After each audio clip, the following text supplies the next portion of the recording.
Alright, let's do this.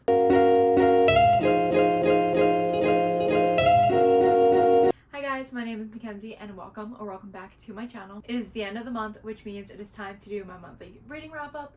So let's talk about all the books that I read in August. So I read 9 books in August, which is pretty good for me. I normally read between 8 to 10 books a month. I was very busy in August and I wasn't even in a reading slump. It was just like I didn't have time to read, which I feel like is sometimes worse than being in a reading slump because all I wanted to do was read books. But with that being said, I read some pretty good books this month. Out of the 9 books that I read this month, 1 was a memoir, 2 of them were romances, with one of them being a romantasy, so romance and fantasy. 1 was a psychological thriller, and 5 of the books that I read this month were part of a series, which took up a big chunk of my reading month.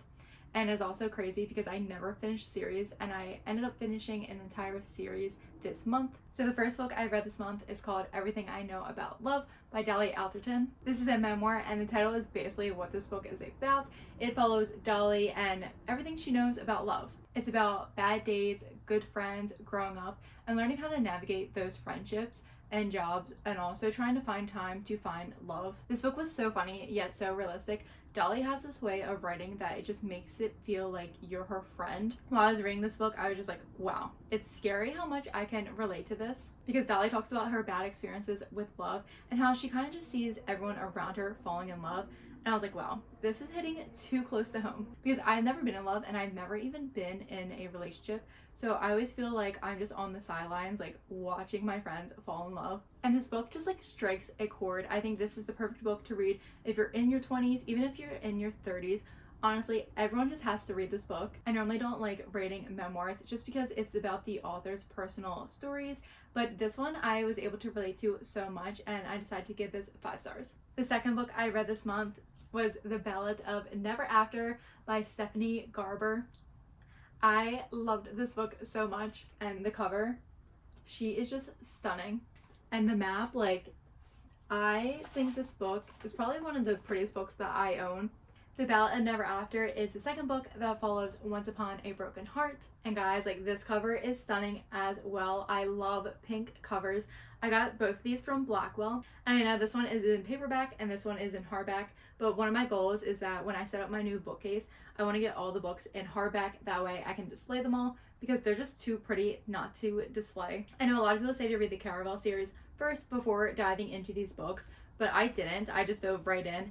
And honestly, I don't think I missed out on too much. I was able to understand everything that was going on in these books. So in my personal opinion, I don't think you need to read the Caraval series first, but let me know in the comments down below if I should read that series. I can't talk about this book too much without giving away any spoilers, but the storytelling in this book is beautiful, and it kind of felt like I was watching a Disney movie while reading this book, and I just ate it up. The story still follows Jack and Evelyn, and I love them, but my favorite character is actually Chaos, and if you don't know, he is a vampire, and I could just read an entire book based just solely on his character. So Stephanie Garber, I know you're not watching this, but please come out with a book just about Chaos. I rated the first book 4 stars, and then this one 4.5 stars. It was so close to being a 5-star read, but I just felt like in the middle it got a little boring and I wasn't really sure where the story was going. But all I can say is that I need the 3rd book right now. I think it's coming out next month and I cannot wait to get my heart broken. The next 5 books that I read are all parts of a series, and that is The Natural series by Jennifer Lynn Barnes. Jennifer Lynn Barnes is the same author as the Inheritance games, which I know that series was really popular.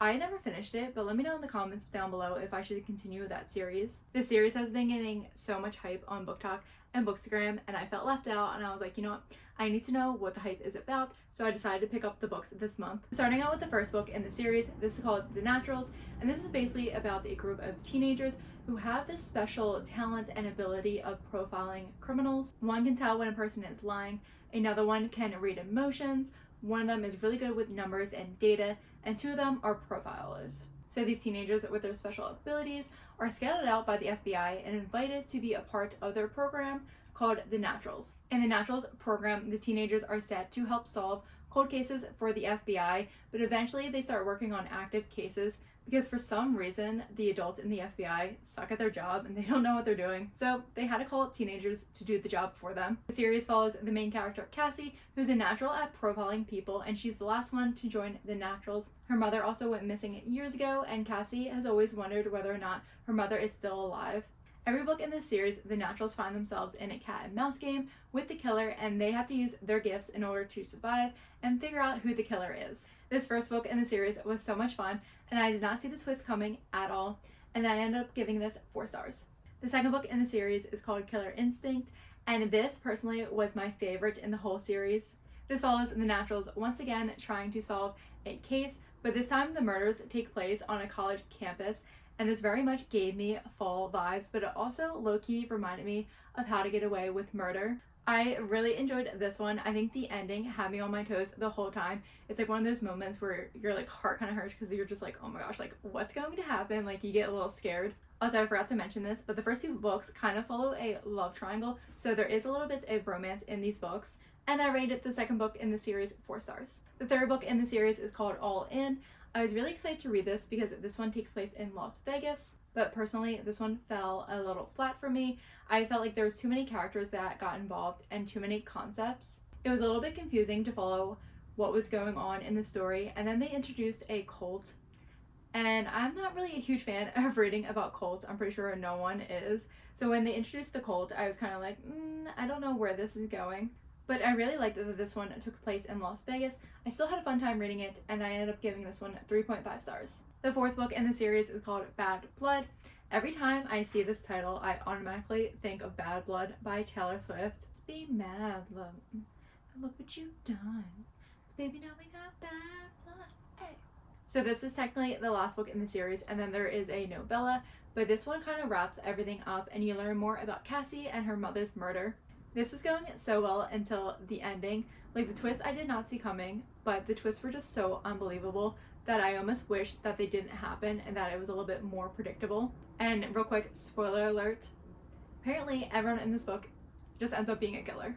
And once again, in the last book, it also brings up the idea of this cult that we saw take place in the third book, and it just wasn't really for me. I kind of wish that the last 2 books in the series took a different route and followed a different plot. And these 2 were my least favorite in the series. I wanted to love this so much, but the ending just didn't do it for me, so I gave this one 3 stars. And in this book is also the novella in the back. The novella is called 12. The novella was just okay. I feel like it's really rare for a novella to be over 3 stars, but the novella follows everyone in the Naturals program. As they get older, they're like now adults and they're trying to get into the FBI. What I didn't like about the novella is that all the characters that we were introduced to and that are part of the Naturals program weren't all together in the novella at the same place. And since it was a novella, it was just a short book, and I gave it 3 stars. But is this series worth the hype? Honestly, yes, I think that it is, especially if you like Criminal Minds. I feel like this series is perfect to read because it's very similar to a Criminal Minds episode. The series is also perfect if you're just looking for a fast, fun-paced read.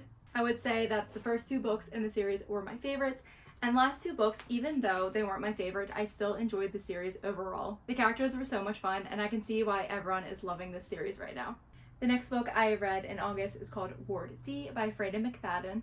This is the only book that I read on Kindle this month, and if you don't know, Freida McFadden is kind of like the Colleen Hoover of thrillers. She's becoming so popular this year. Ward D is a thriller about a medical student named Amy who has to spend a night in a psychiatric ward, aka Ward D, and this is the hospital's inpatient mental health unit.